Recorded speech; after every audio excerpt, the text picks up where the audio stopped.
Hi, this is Michael with Peace and Favor. We help you find your path to peace. And I hope that you're going to find that the Hidden Village is going to be a source of peace for you. It's going to be a piece of home away from home. I don't know how I'm going to use this website, but I know that I'm going to continue to contribute things, and I'm asking that you contribute things. Go to peaceandfavor.com, go to Tell Feathers and enter your story. I would like to highlight, show, talk about other people's experiences. At some point, I'm sure I can get to where we're going to have like a little segment where it's like, here's someone else's story, here's someone else's story. One of the things that I wanted to tell Feathers that I have about me personally is attending the, is it 2009, when Barack Obama was inaugurated, his first inauguration as President of the United States. And for those who were around during that time, you know the excitement that we had for that. And he's the first black president, and who thought it could ever happen in America, right, during our lifetime. But the excitement occurred before the inauguration. It was people moving through Washington, D.C., coming to Washington, D.C. For the experience, to be an eyewitness to this occurrence. It was a lot of people. According to some numbers, it was like 1.8 million people. So somewhere between 1.5 million and 2 million people. And the people there, I believe, were outnumbered by the people who were watching in the city. Like they were like these quote unquote viewing parties. You know how you go to the sports bar to watch a game? There were people throughout the city at different gathering places watching the game. And me and my wife, we were at one of the gatherings. And some of the people actually had tickets to the inauguration. And they were like, if you're interested, you can attend. And we got two and we set off with, hundreds of thousands of others and headed off to the Capitol building. And it was like just all the people going away. It was amazing.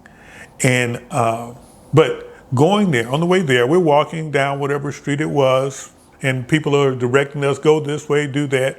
This group go down there, masses and masses of people. And this nice vehicle rolled up, I don't know, it's a limo or whatever, I guess. And someone's getting out, like just along the route as we're walking, just the car stops and people get out. And it's Forrest Whitaker, the actor Forrest Whitaker. And he's getting out with his crew. And it was absolutely amazing. But he got out and we're like starstruck.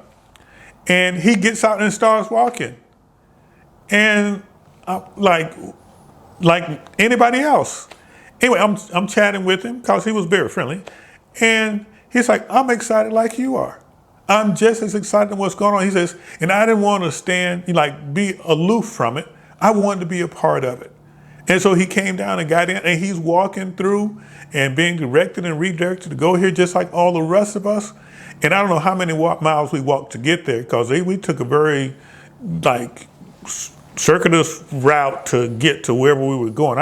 Anyway, it doesn't matter, except that it was cool.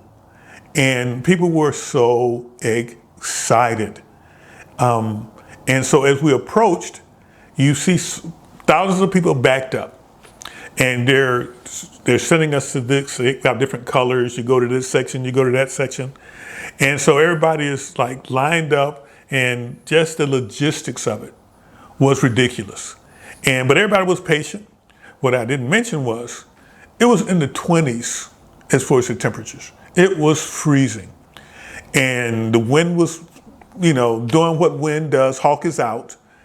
And so everybody's bundled up. My hands are cold, my feet are cold. We're walking and it's painful, like as far as walking and stuff, because it's cold. And we have our excitement to keep us energized. We're seeing different people along the way. Everybody telling a little story, where you from, where you're from. And so we make our way to the National Mall and approach. We can see ahead the Capitol building, and they have areas fenced off where they have different areas where they can hold X number of people, hold X number of people. And it's where it looks like one mass of people on television. It actually were sections all fit together to be a mass of people. And it was ridiculously cool. Yes, I'm from the 60s. I said cool, and I'll say it a lot. It was, I'll use words like amazing and awesome. But it was one of the most meaningful times of my life. And in history, it'll say that on January 20th, 2009, Barack Obama was inaugurated as the President of the United States, which is true. But what it doesn't say is the enthusiasm, the sense of hope, the expectation of great things ahead. That it doesn't talk about how high our spirits were. We were coming off a horrible recession. We were actually in the midst of a horrible recession. And just a lot of things were going on in the government that knew we were going to bite us in the ass later on. But it's like we did everything we could to get out of our current crisis. Whoever was elected president was going to catch hell. There was a no-win situation. But we didn't care because Barack Obama got elected, a black man, all right? I didn't know who he was before, him going for presidency. My dad had told me about him. I saw a video of Michelle Obama giving a presentation, and I became an instant fan. And when I voted for Michelle. Obama's a proxy, and I don't know that man. And but I was impressed with her. But everybody had their stories, and it was a wonderful gathering, and it's just so much enthusiasm, and talk about all shades of people, color, creed, religions, all of that, and all of them with shared excitement. It was one of those mountaintop experiences, and to see my main one I remember is Aretha Franklin singing.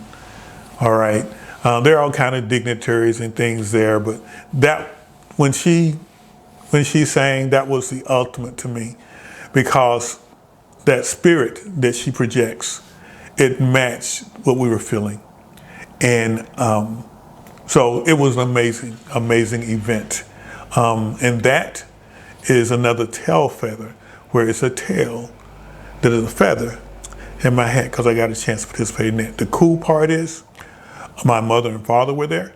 They took their church in Central Florida, got a bus, and they took a bunch of members, and they came up to Washington, D.C. I have a sister in Kentucky.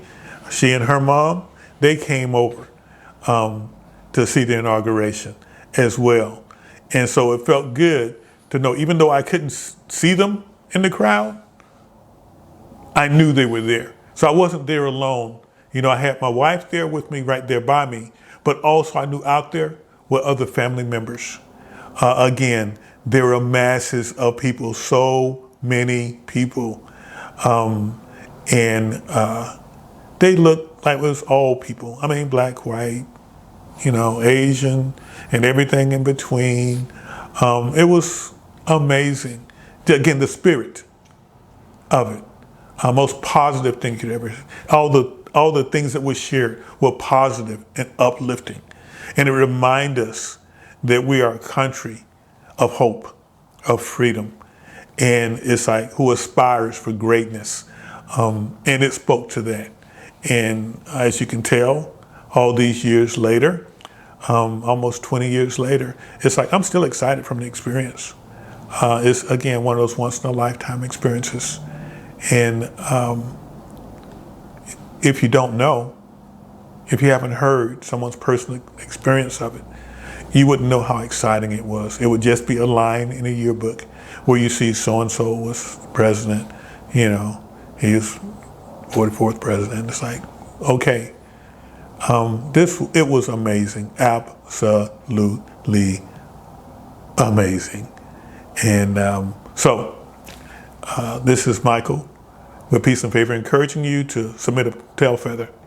God bless.